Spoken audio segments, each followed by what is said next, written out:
दर्शकों, आपकी अपनी होस्ट सुषमा आशीष न्यूज़ में फिर से हाजिर है एक नए मुद्दे के साथ। हमने देखा 13 दिसंबर को किस तरह से संसद की सिक्योरिटी में चूक हुई और एक बहुत बड़ा हादसा होते होते बचा है।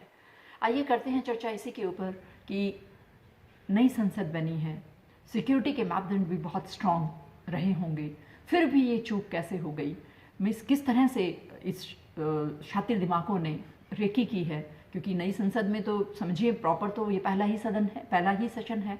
बीच में तो जो करवाया गया था वो तो इतना लंबा सदन नहीं चला था। फिर भी उन्होंने इतने ही कम पीरियड के अंदर किस तरह से उन्होंने अपने दिमाग को लगाया और किस तरह से वो उसको कामयाब हो गए उस घटना को करने के लिए। ठीक है कि समय रहते हुए पकड़े गए, सारी चीज़ें हुई, बट फिर भी एक सवाल तो खड़ा कर गए कि संसद की सिक्योरिटी में चूक कैसे संभव है। आइए इसी के ऊपर चर्चा करते हैं। लोकसभा में 2 सिरफिरों के हंगामे के बाद संसद की सुरक्षा व्यवस्था पर गंभीर सवाल उठे हैं। सवाल है, आखिर किसी विजिटर को संसद परिसर और फिर लोकसभा या राज्यसभा की गैलरी में प्रवेश देने से पहले किस तरह की जांच की प्रक्रिया से गुजरना पड़ता है। सवाल ये भी है कि क्या जांच प्रक्रिया इतनी कमजोर थी कि 2 लोग जूतों में कलर स्मोक स्टिक छिपाकर लोकसभा पहुंच गए। इन सवालों के बीच एक और चौंकाने वाली बात सामने आती है, जिससे पता चलता है कि संसद की सुरक्षा व्यवस्था कितनी स्ट्रांग थी या नहीं थी।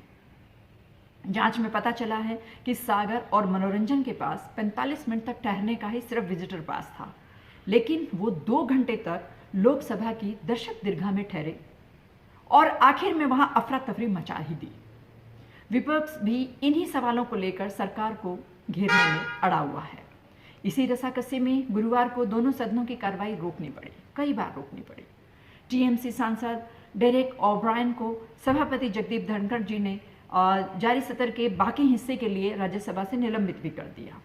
संसद हमले की बरसी पर सुरक्षा में बड़ी चूक, लोकसभा में घुसे शख्स संसद हमले की बरसी पर क्यों ये करना चाहते थे, क्या उनका शातिराना प्लान था। आइए करते हैं इसी के ऊपर आगे चर्चा। किस तरह से उन्होंने रेकी की और कैसे वो इस यहाँ तक अपने जो शातिर दिमाग था उनका उसको अमल कर पाए। चिंता की बात है कि इतने भव्य संसद भवन की सिक्योरिटी सिस्टम कितना लचर है। इसका अंदाजा सिरफिरे समूह के उस व्यक्ति ने तुरंत लगा लिया था जिसने इसकी रेकी की थी। उसने पहली बार मानसून सत्र के दौरान और फिर 18 सितंबर को जब संसद का विशेष सत्र बुलाया गया था, नए संसद भवन का उद्घाटन हुआ था, उसे रेकी करने में पता चल गया था कि यहाँ पर क्या किया जा सकता है। पता चल गया था कि संसद भवन में प्रवेश के दौरान प्रवेश करते समय जांच के दौरान जूतों की चेकिंग नहीं होती है, ना जूते खुलवाए जाते हैं। तभी सिरफिरे के समूह ने जूतों में धुआं छोड़ने वाले कलर स्टिक ले जाने का प्लान बनाया और उसे अंजाम तक पहुंचा भी दिया। मनोरंजन और सागर ने दर्शक दीर्घा से लोकसभा हॉल में प्रवेश किया था। दोनों ने कर्नाटक के मैसूर से भाजपा सांसद प्रताप सिम्हा की सिफारिश पर अपना विजिटर पास जारी करवाया था, लेकिन दोनों को सिर्फ 45 मिनट तक रुकने की अनुमति थी, लेकिन दोनों 2 घंटे तक वहां रुके।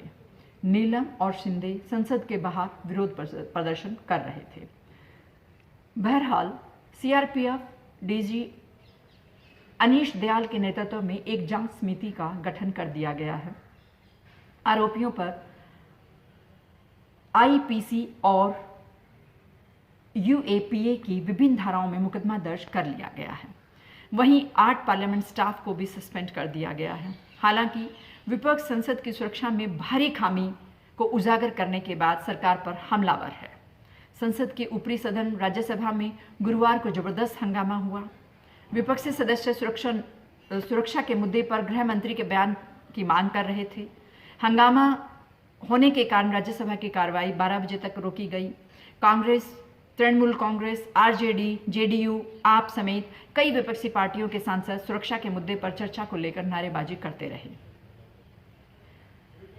तृणमूल कांग्रेस के सांसद डेरेक ओब्रायन को सभापति ने तुरंत सदन से निकल जाने का आदेश दे दिया था।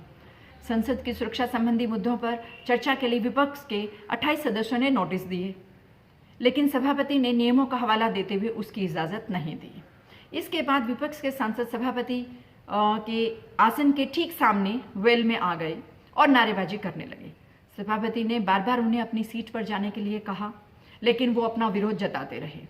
उन्होंने गृहमंत्री सदन में आओ, जवाब दो के नारे चालू रखे।